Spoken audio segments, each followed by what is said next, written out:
Leitura da Bíblia, dia 24 de agosto. Livro de Jó, capítulos 12 ao 15. Primeira Epístola de Paulo aos Coríntios, capítulo 15, versículos 29 ao 58. Livro dos Salmos, capítulo 39. Provérbios, capítulo 21, versículo 30 e 31. Inscreva-se no canal Bíblia em Foco 66, deixe o seu joinha, comente, compartilhe e ative as notificações. Livro de Jó, capítulo 12. Jó se defende das acusações de seus amigos.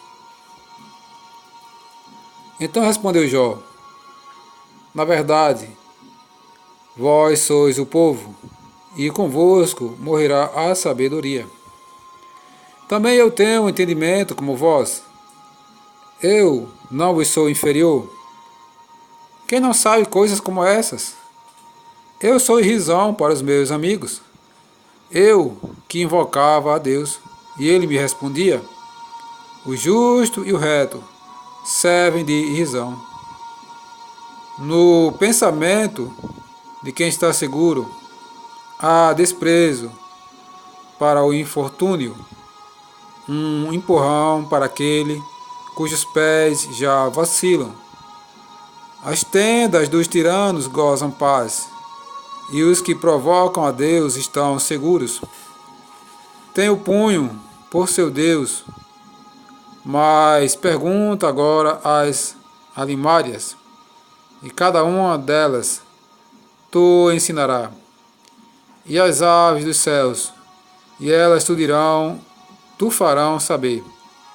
Ou fala com a terra, e ela te instruirá. Até os peixes do mar tu contarão. Qual entre todos estes não sabe que a mão do Senhor fez isto? Na sua mão está a alma de todo ser vivente, e o espírito de todo gênero humano. Porventura o ouvido não submete à prova as palavras? Como o paladar aprova as comidas? Está a sabedoria com os idosos, e na longevidade o entendimento? Não. Com Deus está a sabedoria e a força. Ele tem conselho e entendimento. O que ele deitar abaixo, ninguém reedificará. Lança na prisão e ninguém a pode abrir. Se retém as águas, elas secam. Se as larga, devastam a terra. Com ele está a força e a sabedoria. Seu é o que erra e o que faz errar. Aos conselheiros leva os despojados do seu cargo, e aos juízes faz desvariar. Dissolve as autoridades dos reis. Dissolve a autoridade dos reis. E uma corda lhes cinge os lombos. Aos sacerdotes leva os despojados do seu cargo, e aos poderosos transtorna. Aos eloquentes ele tira a palavra, e tira o entendimento aos anciãos. Lança desprezo sobre os príncipes, e afrouxa o cinto dos fortes. Das trevas manifesta coisas profundas, e traz à luz densa escuridade. Multiplica as nações e as faz perecer, dispersa-as e de novo as congrega. Tira o entendimento aos príncipes do povo da terra, e os faz vaguear pelos desertos sem caminho. Nas trevas andam as papadelas, sem terem luz, e os faz cambalear como ébrios. Jó defende a sua integridade. Capítulo 13. Eis que tudo isso viram os meus olhos, e os meus ouvidos ouviram, e entenderam. Como vós o sabeis, também eu sei. Não vos sou inferior, mas falarei ao Todo-Poderoso e quero defender-me perante Deus. Vós, porém, besuntais a verdade com mentiras, e vós todos sois médicos que não valem nada. Tomara vos calasses de todo, que isso seria a vossa sabedoria. Ouvi agora a minha defesa e atentai para os argumentos dos meus lábios. Porventura falareis perversidades em favor de Deus, e a seu favor falareis mentiras? Sereis parciais por ele? Contendereis a favor de Deus? Ser-vos-ia bom se ele vos esquadrinhasse? Ou zombareis dele, como se zomba de um homem qualquer? Acerbadamente vos repreenderá, se em oculto fordes parciais. Porventura, não vos amedrontará a sua dignidade, e não cairá sobre vós o seu terror? As vossas máximas são como provérbios de cinza, os vossos baluartes de barro. Calai-vos perante mim, e falarei eu, e venha sobre mim o que vier. Tomarei a minha carne nos meus dentes, e porei a vida na minha mão. Eis que me matará. Já não tenho esperança. Contudo, defenderei o meu procedimento. Também isto será a minha salvação. O fato de o ímpio não vir perante ele. Atentai para as minhas razões e dai ouvidos à minha exposição. Tenho já bem encaminhada a minha causa, e estou certo de que serei justificado. Quem há que possa contender comigo? Neste caso, eu me calaria e renderia o espírito. Concede-me somente duas coisas. Então, me não esconderei do teu rosto. Alivia a tua mão de sobre mim, e não me espante o teu terror. Interpela-me e te responderei, ou deixa-me falar e tu me responderás. Quantas culpas e pecado tenho eu? Notifica-me a minha transgressão e o meu pecado. Por que escondes o rosto e me tens por teu inimigo? Queres aterrorizar-me? Queres aterrorizar uma folha arrebatada pelo vento? Perseguirás a palha seca? Pois decretas contra mim coisas amargas e me atribuís as culpas da minha mocidade. Também pões os meus pés no tronco? Observas todos os meus caminhos e traças limite à planta dos meus pés. Apesar de eu ser como uma coisa podre que se consome, e como a roupa que é comida de traça. Jó medita sobre a brevidade da vida. Capítulo 14.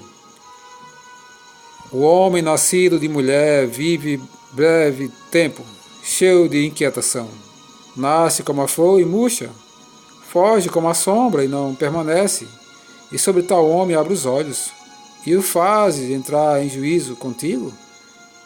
Quem da imundícia poderá tirar coisa pura? Ninguém. Visto que os seus dias estão contados, contigo está o número dos meus meses. Tu ao homem puseste limites, além dos quais não passará. Desvia dele os olhares, para que tenha repouso, até que, como o jornaleiro, tenha prazer no seu dia. Porque há esperança para a árvore, pois, mesmo cortada, ainda se renovará, e não cessarão os seus rebentos. Se envelhecer na terra a sua raiz, e no chão morrer o seu tronco, ao cheiro das águas brotará, e dará ramos como a planta nova. O homem, porém, morre e fica prostrado. Expira o homem, e onde está? Como as águas do lago se evaporam, e o rio se esgota e seca, assim o homem se deita e não se levanta. Enquanto existirem os céus, não acordará, nem será despertado do seu sono, que me encobristes na sepultura, e me ocultasses até que a tua ira se fosse, e me pusesses um prazo, e depois te lembrasse de mim. Morrendo o homem, porventura tornará a viver? Todos os dias da minha luta esperaria, até que eu fosse substituído. Chamar-me-ias e eu te responderia. Teria saudades da obra de tuas mãos, e até contarias os meus passos, e não levarias em conta os meus pecados. A minha transgressão estaria selada num saco, e terias encoberto as minhas iniquidades, como o monte que se esboreia, como o monte que se esboreia e se desfaz, e a rocha que se remove do seu lugar, como as águas gastam as pedras, e as cheias arrebatam o pó da terra. Assim destróis a esperança do homem. Tu prevaleces para sempre contra ele, e ele passa. Muda-lhes o semblante, e o despedes para o além. Os seus filhos recebem honras, e ele o não sabe. São humilhados, e ele o não percebe. Ele sente as dores apenas de seu próprio corpo, e só a seu respeito sofre, e a ti só limitaste a sabedoria. Que sabes tu que nós não saibamos? Que entendes que não age em nós? Também há entre vós.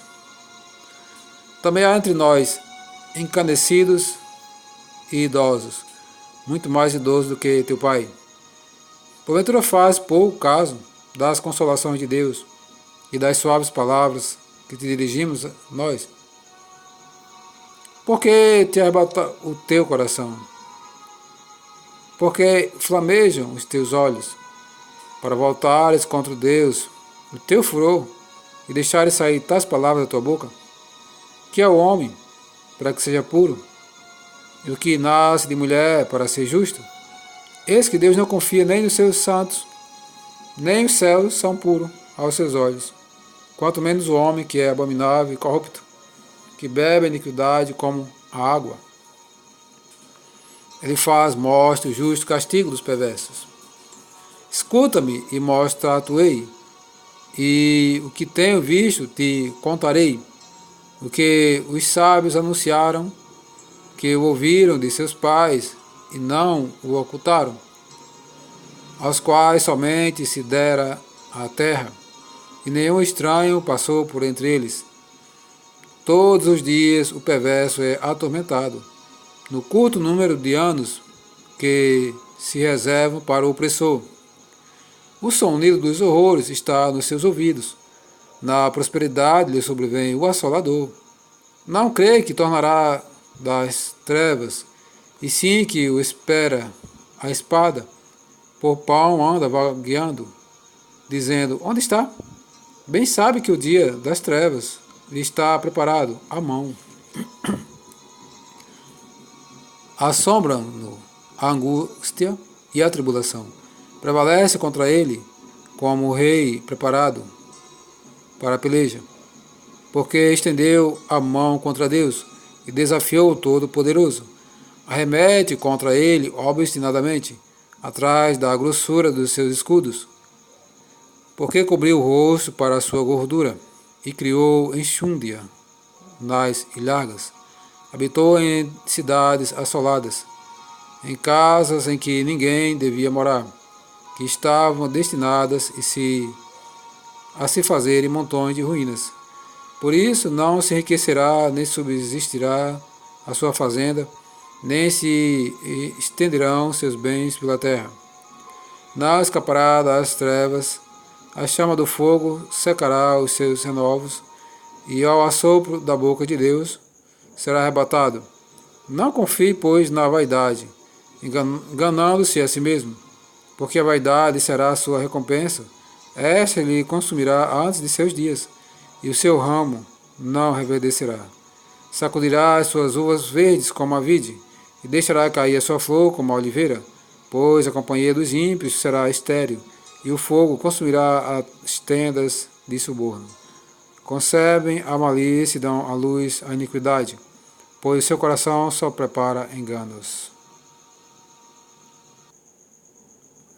Primeira Epístola de Paulo aos Coríntios, capítulo 15, versículos 29 aos 58.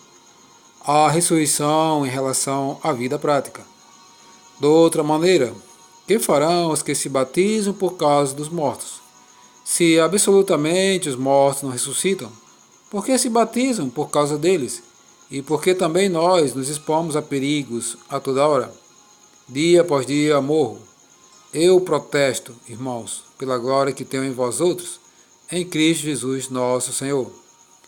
Se, como homem, lutei em Éfeso com feras, que me aproveita isto? Se os mortos não ressuscitam, comamos e bebamos, que amanhã morreremos. Não vos enganeis, as más conversações corrompem os bons costumes. Tornai-vos à sobriedade, como é justo, e não pequeis, porque alguns ainda não têm conhecimento de Deus. Isto digo para a vergonha vossa. Os ressuscitados terão corpo. Mas alguém dirá: como ressuscitam os mortos? Em que corpo vem? Insensato! O que semeias não nasce, se primeiro não morrer. E quando semeias, não semeias o corpo que há de ser, mas o simples grão, como de trigo ou de qualquer outra semente. Mas Deus lhe dá corpo como lhe aprouve, dá a cada uma das sementes, o seu corpo apropriado. Nem toda carne é a mesma, porém uma é a carne dos homens, outra a dos animais, outra das aves e outra dos peixes. Também há corpos celestiais e corpos terrestres, e, sem dúvida, uma é a glória dos celestiais e outra a dos terrestres. Uma é a glória do sol, outra a glória da lua e outra a das estrelas. Porque até mesmo entre estrela e estrela há diferença de esplendor. Pois assim também é a ressurreição dos mortos. Semeia-se o corpo na corrupção, ressuscita na incorrupção. Semeia-se em desonra, ressuscita-se em glória. Semeia-se em fraqueza, ressuscita em poder. Semeia-se em corpo natural, ressuscita corpo espiritual. Se há corpo natural, há também corpo espiritual. Pois assim está escrito: o primeiro homem, Adão, foi feito alma vivente. O último Adão, porém, é espírito vivificante. Mas não é o primeiro o espiritual, e sim o natural, depois o espiritual. O primeiro homem, formado da terra, é terreno, o segundo homem é do céu. Como foi o primeiro homem, o terreno, tais são também os demais homens terrenos. E como é o homem celestial, tais também os celestiais. E assim como trouxemos a imagem do que é terreno, devemos trazer também a imagem do que é celestial. Os vivos serão transformados. Isto afirma, irmãos, que a carne e o sangue não podem herdar o reino de Deus, nem a corrupção herdar a incorrupção. Eis que vos digo o mistério: nem todos nós dormiremos, mas transformados seremos todos, no momento, num abrir e fechar de olhos, ao ressoar da última trombeta. A trombeta soará, os mortos ressuscitarão incorruptíveis, e nós seremos transformados. Porque é necessário que este corpo corruptível se revista da incorruptibilidade, e que o corpo mortal se revista da imortalidade. E quando este corpo corruptível se revestir de incorruptibilidade, e o que é mortal se revestir de imortalidade, então se cumprirá a palavra que está escrita: tragada foi a morte pela vitória. Onde está, a morte, a tua vitória? Onde está, a morte, o teu galardão? O aguilhão da morte é o pecado, e a força do pecado é a lei. Graças a Deus que nos dá a vitória por intermédio de nosso Senhor Jesus Cristo. Porque, meus amados irmãos, portanto, sede fortes, firmes, inabaláveis, sempre abundantes na obra do Senhor, sabendo que no Senhor o vosso trabalho não é vão. Livro dos Salmos, Salmo capítulo 39.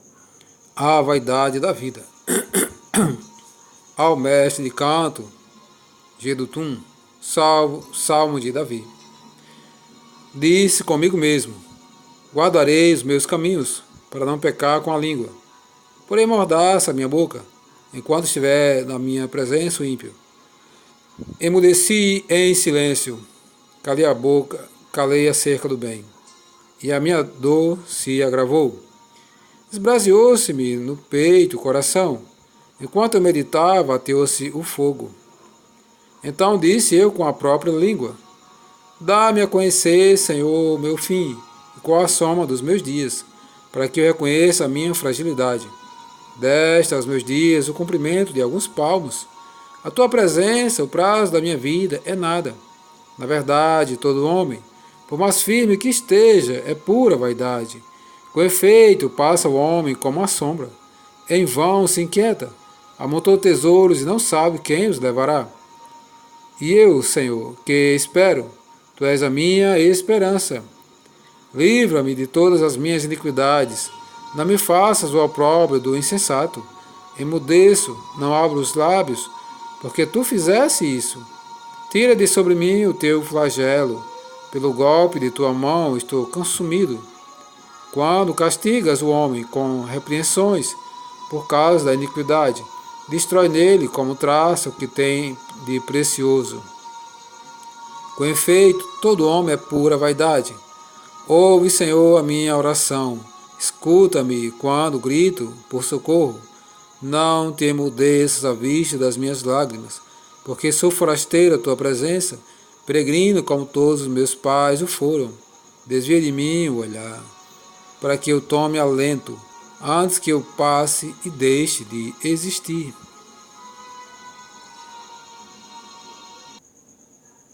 Provérbios capítulo 21, versículos 30 e 31. Não há sabedoria nem inteligência, nem mesmo conselho contra o Senhor. O cavalo prepara-se para o dia da batalha, mas a vitória vem do Senhor.